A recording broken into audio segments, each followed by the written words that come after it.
वज़ीर-ए-आज़म इमरान खान ने आपको बताएं कि सिंध के पार्टी रहनुमाओं और गवर्नर इमरान इस्माइल को इस्लामाबाद बुलाया और ज़राए के मुताबिक वज़ीर-ए-आज़म जल्द कराची भी आएंगे। अच्छा, उधर सिंध असम्बली की अगर बात करें तो वहाँ अपोजिशन लीडर हलीम आदिल शेख ने कहा है कि आज़ाद कश्मीर के बाद अब वो सिंध में भी हुकूमत बनाने की पोजीशन में आ गए हैं। दूसरी जानिब अगर बात की जाए सिंध की एपिक्स कमेटी की, तो उन्होंने अफगान सूरत हाल के बाद सूबे भर में सिक्योरिटी के सख्त इकदाम का फैसला भी किया है। अच्छा, 26वीं एपिक्स कमेटी के इजलास के दौरान वज़ीर आला सिंध ने इदारों को तमाम कलदम और फ़िरका वाराना तंजीमों पर कड़ी नज़र रखने की हिदायत की और वज़ीर आला सिंध मुराद अली शाह ने कहा है कि कुछ अनासर फ़िरका वाराना नफरतों को बढ़ाने की कोशिश भी करेंगे। अच्छा, वज़ीर आला जो सिंध है उन्होंने पुलिस को हिदायत की है कि असलहे की पहले जो सप्लाई है ना उसकी सप्लाई लाइन है उसको ख़त्म कर दिया जाए और डाकू और जो कलदम तंजीमों के दरमियान बढ़ते राब्ते हैं उन पर भी कड़ी नज़र रखें और उनके खिलाफ भी सख्त कार्रवाई करें। हाँ, बिल्कुल ऐसा ही है और यही तमाम सूरत हाल है। और अब क्योंकि नज़रें जो हैं वो सिंध पर हैं, पाकिस्तान तहरीक इंसाफ की, और अब देखें हम जैसे बात कर रहे हैं और PTI खुद बात कर रही है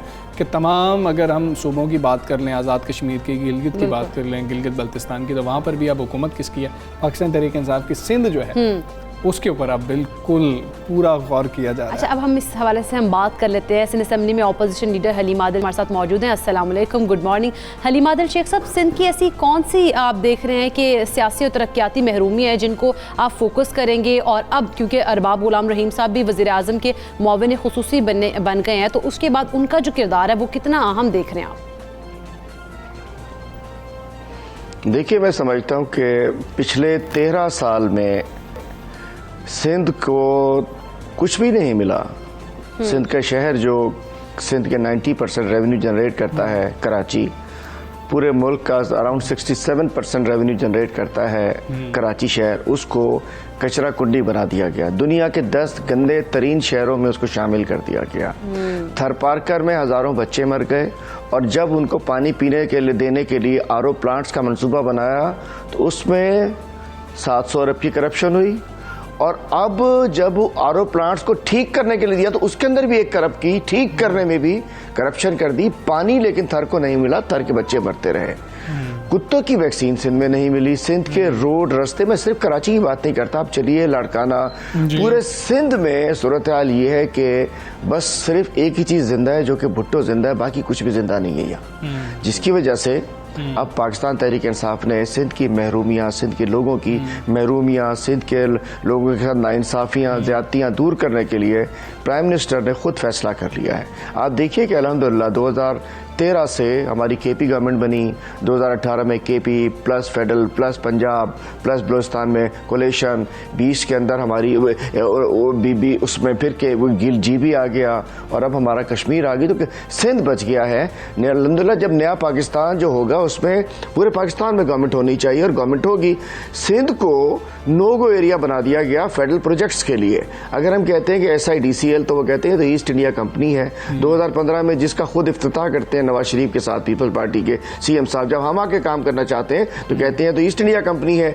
हम अगर काम करें ईस्ट इंडिया, खुद ऑरेंज लाइन हमारे SIDCL के जरिए उसकी बसें ले रहे हैं, तो ठीक है। तो मतलब इतना मेस क्रिएट कर दिया जिसके लिए अब हमने तय कर लिया है इंशाअल्लाह सियासी बुनियादों पर, जी इंतजामी बुनियादों पर और डेवलपमेंट की सतह के ऊपर, तीनों एंगल से आना है। इंशाल्लाह प्राइम मिनिस्टर साहब भी आएंगे, लेकिन हम 6 तारीख से फेडरल मिनिस्टर असद उमर साहब और शाह महमूद कुरैशी साहब, 6 तारीख को असद उमर साहब इंशाल्लाह मुख्तलिफ अजला में जाएंगे। शाह महमूद कुरैशी साहब इंशाल्लाह 7 को सिंध तशरीफ लाएंगे, पार्लियामेंटेरियन से मिलेंगे, 8 को मिट्टी में जलसा होगा और उसके बाद ये काम शुरू हो जाएगा। अगस्त में प्राइम मिनिस्टर साहब सिंध के लोगों से मिलेंगे, जलसे करेंगे, नोटेबल से मिलेंगे, इलेक्टेबल से मिलेंगे और पार्टी में बहुत बड़ी ज्वाइनिंग आ रहे होंगे। नहीं जी, मिट्टी के जलसे में अभी तक की जो इतलात हैं कि वज़ीर आज़म साहब मिट्टी के जलसे में नहीं आ रहे हैं। ये समझिए कि वार्म अप मैचेस हैं, वो नहीं होते इंशाल्लाह वो टेस्ट मैच से पहले, मेन T20 से पहले, वनडे से पहले, ये वार्म अप मैचेस हैं। एक के अंदर शामिल सीरीज के आगाज से पहले वार्म अप मैचेस होने। अच्छा शेख साहब, ये भी बता दीजिएगा अरबाब गुलाम रहीम साहब का किरदार कितना अहम होगा, क्या जिम्मेदारियां उनको सौंपी गई हैं वज़ीर आज़म साहब की जानिब से? साथ ही पीर पगारा साहब के जो तहफ़्फ़ुज़ात हैं वो आप लोगों तक पहुँचे हैं? उनकी जानिब से कहा जा रहा है कि हमारे लोगों को ही जो है तोड़ा जा रहा है, अगर यही करना था तो फिर आप जनरल इलेक्शन में कर लेते। कल वो स्टोरी मैंने देखी कि जी पीर साहब पगारा ने जो शाह महमूद कुरैशी से बात की, वो कल स्टोरी निकली तो इत्तेफाक से शायद आपने तस्वीर देखी हो कि शाह महमूद कुरैशी के सेकंड में बैठा हुआ था जी। तो जो वो बात सारे फसाने में उसका जिक्र नहीं था। अच्छा। पीर साहब से बड़ी अच्छी बातचीत रही थी, हर इश्यू पे बातचीत रही थी, हर मामले पर बातचीत रही थी। और जो कुछ कल है, लाजमी बात है कि एक कोई पार्टी के लोग अगर जाते हैं अंदर बहुत सारी बातें, लेकिन मनोवन वो नहीं था जो कल था। अल्टीमेटली थोड़ा सा बता दें,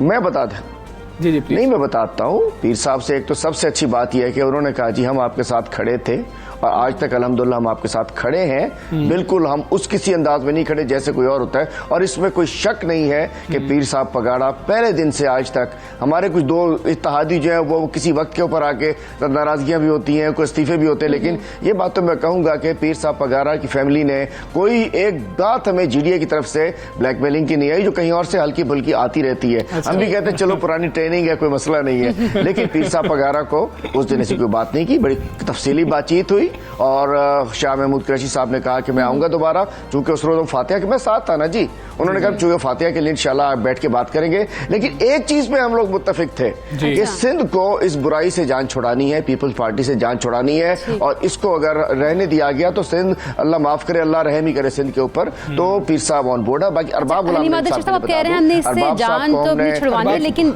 जिस तरह से आपने वो बात की है आज़ाद कश्मीर के, आपने कहा कि इलेक्शन के बाद हम लोग जिस तरह से हमने फतह हासिल की, इस तरह हम सिंध में भी हम लोग जो है अपनी हुकूमत बना लेंगे। क्या इतना आसान होगा? क्योंकि अगर गुज़िश्ता इंतखाबात की बात की जाए तो वहाँ पर तो जीडीए की तरह का एक जो है ना ग्रैंड डेमोक्रेटिक जो अलायंस है वो इत्तेहाद बड़ा अच्छा बना था, बड़ा स्ट्रॉन्ग नजर आता, लेकिन खातिर हो हमने देखा कि उसमें कोई हमें नजर नहीं आई कि कामयाबी हासिल नहीं कर सकी। तो क्या इतना आसान होगा? जी मैं पहले जरा अरबाब साहब के बारे में बात कर लूं। अरबाब गुलाम रहीम साहब एक बहुत अच्छा इजाफा है तहरीक इंसाफ में।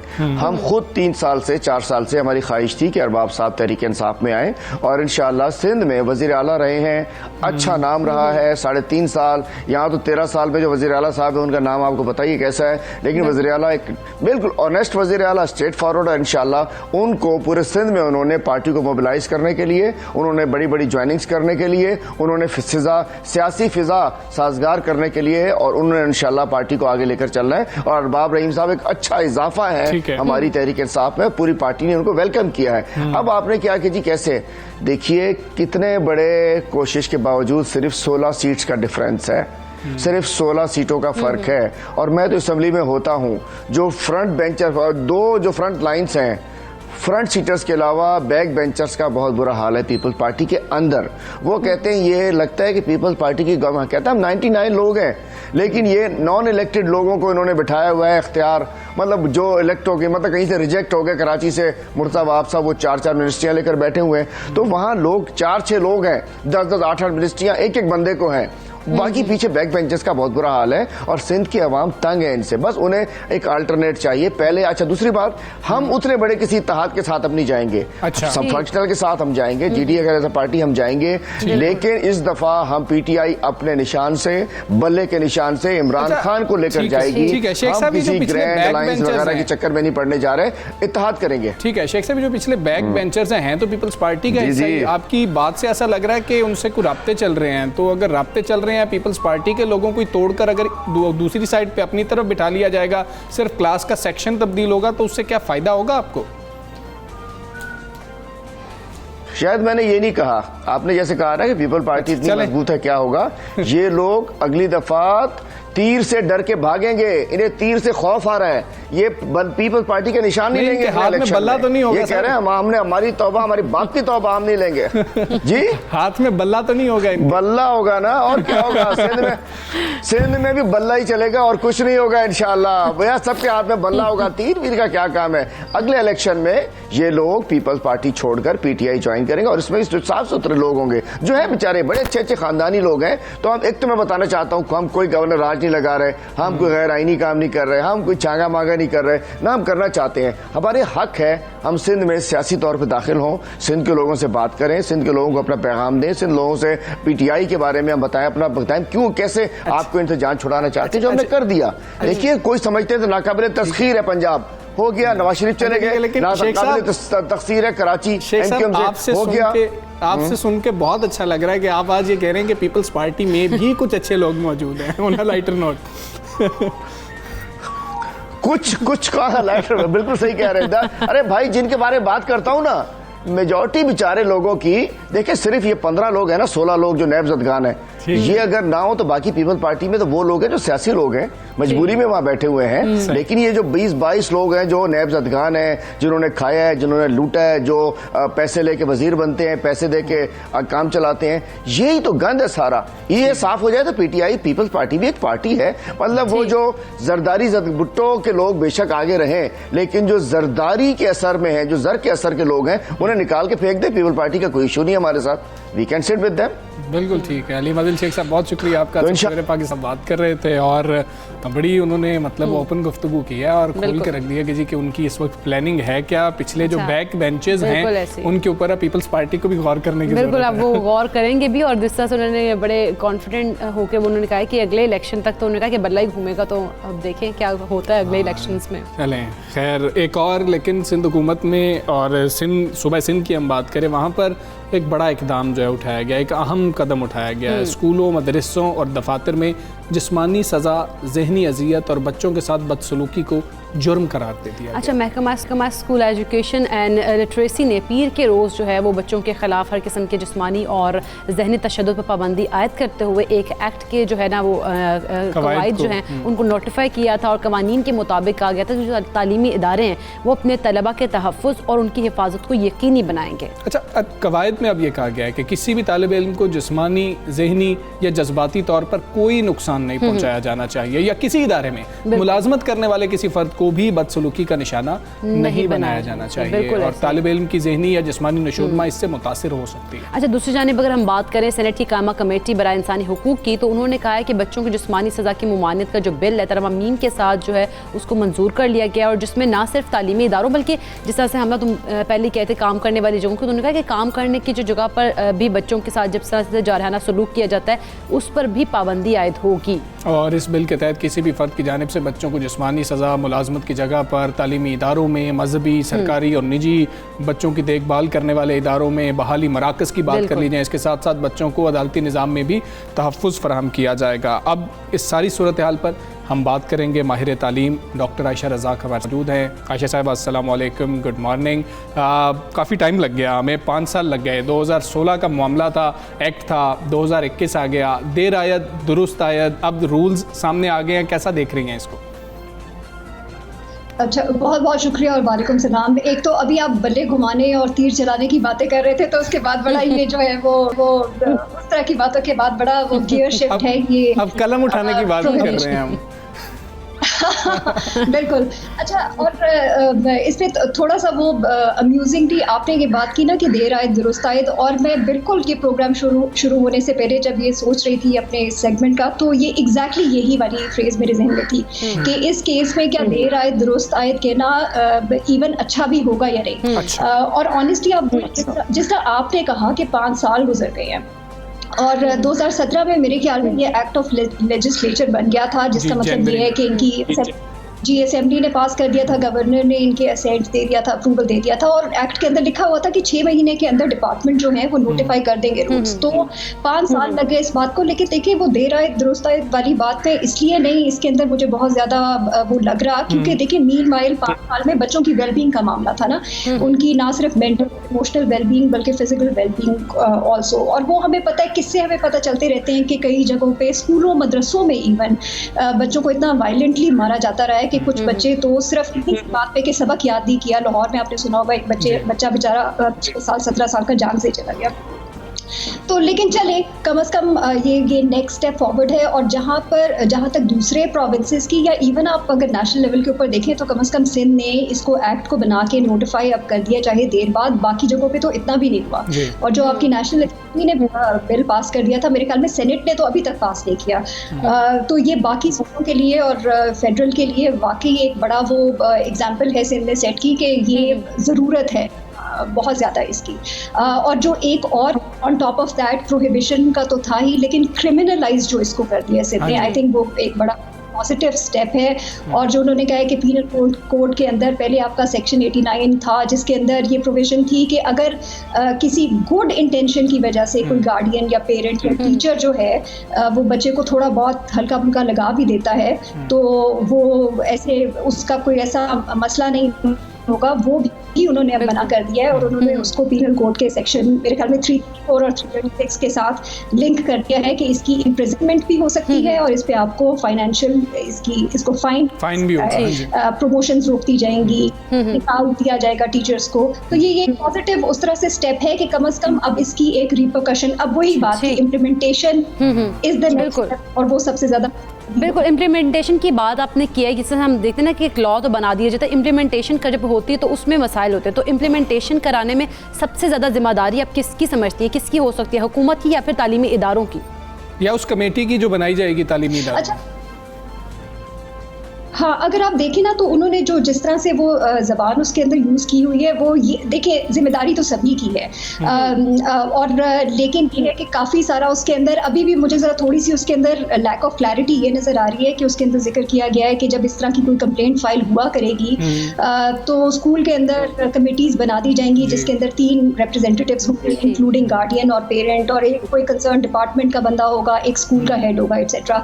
तो काफ़ी देखें इम्प्लीमेंटेशन की जिम्मेदारी अच्छा इसमें हम थोड़ा सा यहाँ से शुरू करते हैं कि स्टेप्स इसमें मुख्तलिफ होंगे। सबसे पहली चीज़ तो कम्युनिकेशन होगी, मतलब ये कि नोटिफिकेशन निकालना या प्रोविंशियल डिपार्टमेंट के लेवल पे एक बात तय करना एक चीज़ होती है। आपको बड़ी हैरानगी होगी कि डिपार्टमेंट्स के अंदर नोटिफिकेशन निकल आते हैं और चीज़ें तय हो जाती हैं। जब आप उसके सालों के बाद भी जाके स्कूल लेवल पे टीचर से या हेड टीचर से पूछते हैं, पेरेंट्स तो दूर की बात है, तो आप उनसे पूछते हैं वो कहते हैं जी हमें तो नहीं पता कि ये ऐसी कोई चीज़ एग्जिस्ट करती है। तो ये नोटिफिकेशन प्रोविंशियल लेवल से down to district level, down to फिर डिस्ट्रिक्ट के बाद डाउन टू हर कस्बे, गांव और शहर में जो स्कूल बना है वहां तक पहुंचाना एक बहुत बड़ा चैलेंज होता है। और उसके लिए जाहिर है आपको ह्यूमन रिसोर्स चाहिए, फाइनेंसेस चाहिए ताकि आप वर्कशॉप्स करा सकें, ट्रेनिंग्स करवा सकें, लोगों को बता सकें कि ये कितना क्रूशल चीज़ है और अगर आपने ना किया इसको एडहियर तो क्या क्या उसकी। ठीक है आयशा साहबा, इसमें एक इम्पॉर्टेंट चीज़ है कि पहले तो ये रिपोर्ट हो, फिर वो कमेटी आगे रिपोर्ट करे, फिर ये मामला चलता रहे। पहले तो बच्चा घर बताएगा, वालिदैन आगे रिपोर्ट करेंगे भी कि नहीं करेंगे, ये एक मसला है। जैसे कि यहाँ पर कामयाब तरीन लोग ये कहते हैं कि हम फ़लाँ स्कूलों में पढ़ते थे, हमें तो असातिज़ा झड़कते थे, हमें तो असातिज़ा मारते थे, इसी वजह से आज हम कामयाब हैं। तो कामयाबी को मार के साथ कामयाब लोग खुद जोड़ देते हैं। तो जब पेरेंट्स इसको गलत ही नहीं समझेंगे तो फिर रिपोर्ट कौन करेगा और इसका फ़ायदा कितना होगा?